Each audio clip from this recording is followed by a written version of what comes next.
আল্লাহ তাআলা নিজে কোরআনুল কারীমে এই উপলক্ষের কথা উল্লেখ করেছেন। আল্লাহ রাসূল সাল্লাল্লাহু আলাইহি ওয়াসাল্লাম হাদিস শরীফে সুস্পষ্টভাবে আমাদেরকে দিক নির্দেশনা দিশা দান করেছেন। বরাত অনেক বড় ব্যাপার।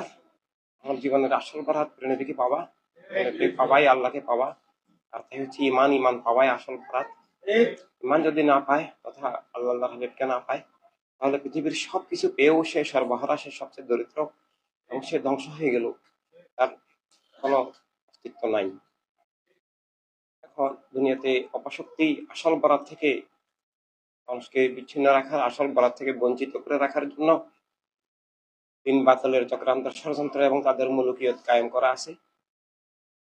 বিশ্ব আগমনে সমগ্র মানব মণ্ডলীর জন্য আসল বরাত।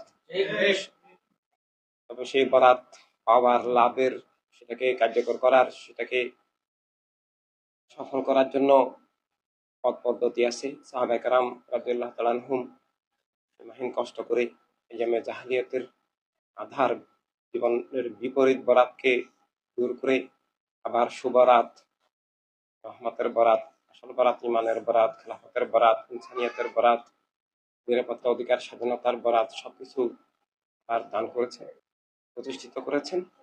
এটা আমাদের জন্য আমানত। আল্লাহ তাআলা চাইলে এমনি সবকিছু করতে পারতেন, এটা পারতেন বলাও বাহুল্য। আল্লাহ তাআলা সেভাবে চান নাই। আর এর পিছনে আছে আমাদের মর্যাদা। আল্লাহ আমাদেরকে রোবটের মতো করে দেন নাই। আমাদেরকে পৃথিবীতে দায়িত্ব দিয়ে যে আমরা সত্য এবং মানবতা কায়েম করব, মিথ্যা এবং জুলুম দূর করব, বাধা বিপত্তি থাকবে, সমস্যার সংকট থাকবে, ঝুঁকি থাকবে, বিপদ থাকবে। এর মধ্যেও কে আল্লাহ রাসূল সাল্লাল্লাহু আলাইহি ওয়াসাল্লাম হয়ে কাজ করে, আর কে লোভে, মোহে, প্রলোভনে, ভয়ে বিপরীত পথে চলে যায়, সেটা হাসরের ময়দানে আল্লাহ তাআলা সুস্পষ্ট করবেন। আমাদের এখন বরাত সবচেয়ে নিয়ে গেছে। মানে বরাত এখন আমরা কিছু বাছাইকৃত মানুষ, আমানত প্রাপ্ত মানুষ ছাড়া ইমানের সংজ্ঞাই তো নাই। কলেমা পড়েও কলেমা নাই, কোরআন পড়েও কোরআন নাই, ইসলাম বলেও ইসলাম নাই, মুসলিম বলেও দাবিটা উল্টা, মিথ্যা। মানুষ বলেও তার অস্তিত্ব নাই। মানুষ কিভাবে হয়, এই জ্ঞানটুকু পৃথিবীতে বিলুপ্ত হয়ে গেছে।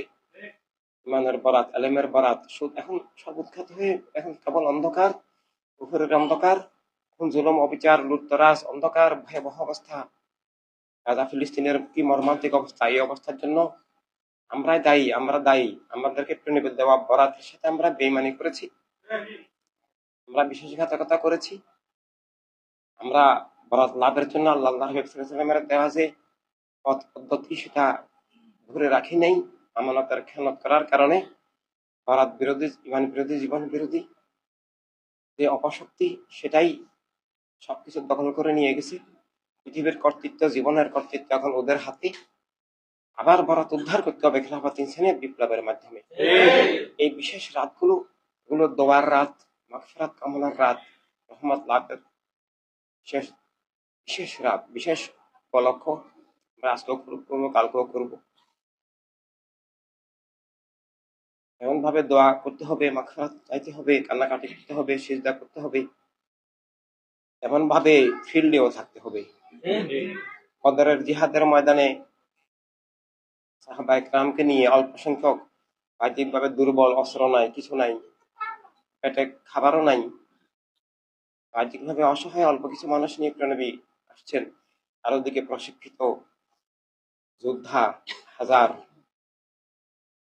নবী সাহাবায়ে কেরামকে বললেন, তোমরা সৈন্যদেরকে তাড়িয়ে দাও, ওরা মদিনা দখল করতে এসেছে, ওরা সব মুসলমান ছেলে মেয়ে সবাইকে হত্যা করতে এসেছে, মদিনার রাষ্ট্রকে ওরা ধ্বংস করে দিবে, ওরা জবরদখল করে নিবে, ইসলামকে উৎখাত করবে, এবং ওদের মেইন টার্গেট আল্লাহ হাবিব সাল্লাল্লাহু আলাইহি ওয়াসাল্লামকে হত্যা করা।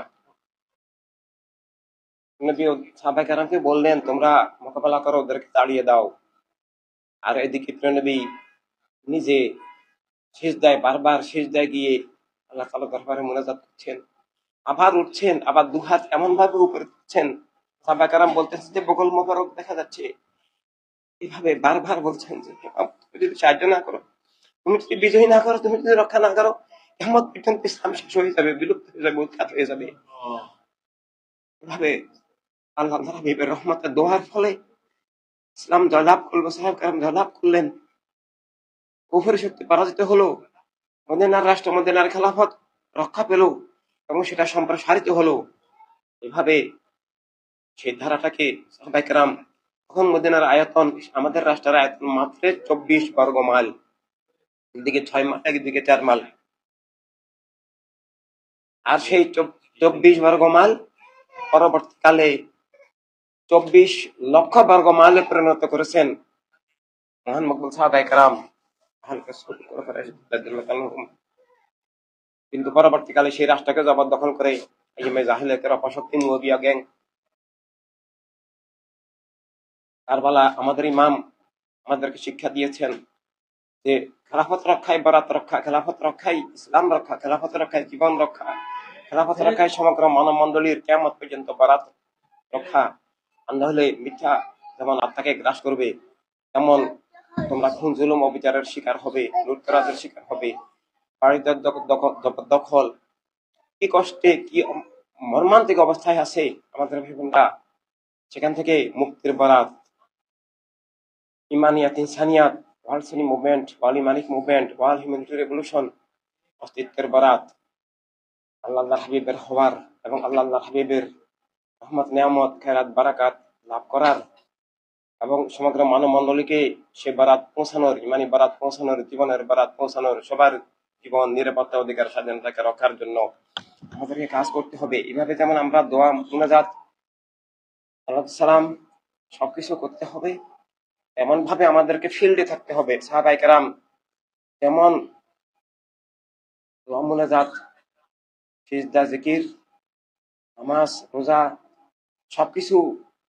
ব্যাপকভাবে করেছেন, এমন ভাবে দিন রাত তারা ফিল্ডে, জিহাদের ময়দানে ফিল্ডে কাজ করেছেন, হকের আহ্বান পৌঁছিয়েছেন, মানুষ তৈরির চেষ্টা করেছেন, করতে গিয়ে লাঞ্ছিত হয়েছেন, অপমান হয়েছেন, নিহত হয়েছেন, তারপরেও তারা পিছাননি।